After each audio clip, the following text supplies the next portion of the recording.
এটা আমি কইমাদার ছাত্রদেরকে বলতে চাই।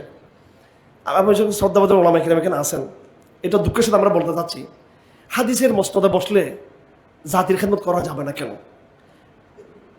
তাফসিরের মসনদে বসে, ইফতার মসনদে বসে জাতির ইতিহাসকে নাড়া দেওয়া যাবে না কেন? আমাদের ওলামা কিরাম আপনারা দাবি করেন রাসূলের ওয়ারিস, কিন্তু বদরও নাই আপনাদের জীবনে, উহুদও নাই আপনাদের জীবনে, খন্দকও নাই, তবুকও নাই আপনাদের জীবনে, জেলজুলুমও নাই আপনাদের জীবনে। আমরা দাবি করি আকাবের দেওবন্দ, শাহ ওয়ালির উত্তরসূরি। শাহ ওয়ালিল্লাহ কি ইতিহাস ঘটিয়েছিলেন? শাহ ওয়ালিল্লাহ কি করছিলেন? যা ভারতবর্ষে মারারাদের উৎপাত যখন বেড়ে গেল, তিনি সুলতান এর পক্ষে তিনি চিঠি দিলেন, আহমদ শাহ আবদালিকে তিনি চিঠি দিলেন। আহমদ শাহ আবদালি, ওনাকে আহমদ শাহ কান্দাহারি বলে, যে আপনি হিন্দুস্তান অভিযান পরিচালনা করুন।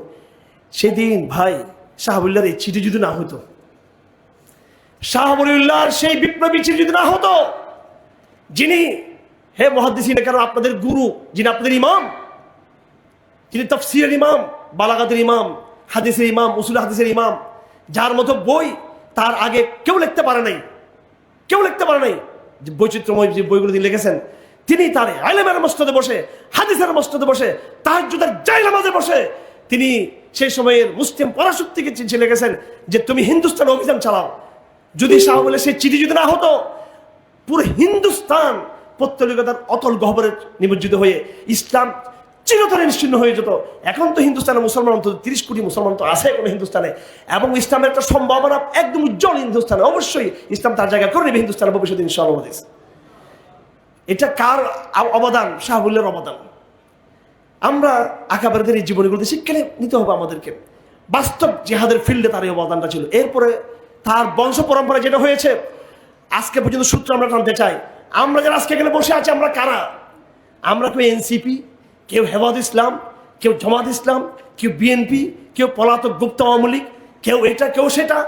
আমাদের পরিচয় হচ্ছে শাহ ওয়ালি পরবর্তী শাহ আব্দুল আজিজ যে ফতোয়া দিয়েছিলেন, যে আন্দোলন ডাক দিয়েছিলেন, এবং তার সূত্র ধরে ভারতবর্ষে সৈয়দ আহমদ শহীদ রহমতুল্লাহ আলাইহি যেই কাফেলা গড়ে তুলেছিলেন, যেটাকে ইংরেজ ওয়াহাবি আন্দোলন বলে, যেটা ছিল দাওয়াত এবং জিহাদি আন্দোলন, এবং তার আরেকজন অন্যতম শিষ্য ছিল সৈয়দ ইসমাইল শহীদ, যিনি তাদের ভাতিজা ছিলেন, এবং সৈয়দ আহমদ শহীদ সেই কাফেলার আমির ছিলেন।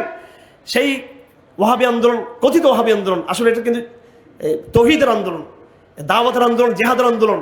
এই আন্দোলনের ধারাবাহিকতায় পরবর্তীতে ফরাইজ আন্দোলন, তিতুমির আন্দোলন, এরপরে যখন নাকি পাকিস্তান আন্দোলন যেটা হয়েছিল, সেটাকে আমরা এইভাবে পুরোপুরি স্বীকৃতি দিতে পারি না আমরা, কিন্তু আংশিকভাবে এই আন্দোলনের ধারাবাহিকতায় আজকের দেওবন্দের এই প্রজন্ম, আজকের ইসলামিক দলগুলো এই প্রজন্ম।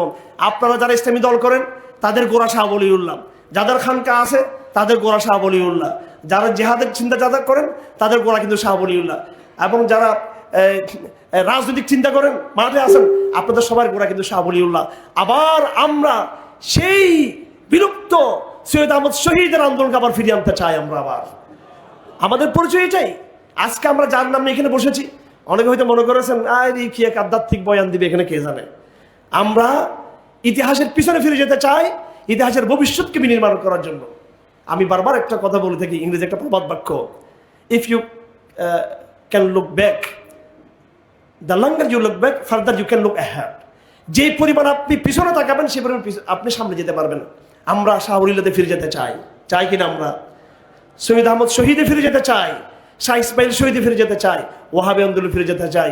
নতুন এক বাংলাদেশ শুধু নয়, নতুন এক হিন্দুস্তান শুধু নয়, নতুন এক দক্ষিণ এশিয়া বিনির্মাণ করতে চাই আমরা। এটাই আজকে এখান থেকে ডাক দিচ্ছি আমরা। আসুন আপনারা আমাদের এই কাফেলা যুক্ত হন, আপনারা ইলহাক বিল কাফেলা, আসুন কাফেলা যুক্ত হই। আমরা কিছু কথা ক্রিয়া প্রতিক্রিয়ার ভিতর দিয়ে আসে।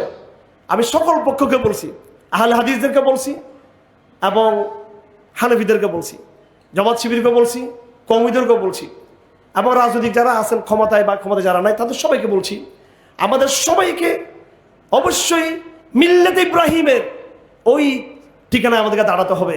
আজকের এই ডাক মিল্লাতে ইব্রাহিমের ডাক,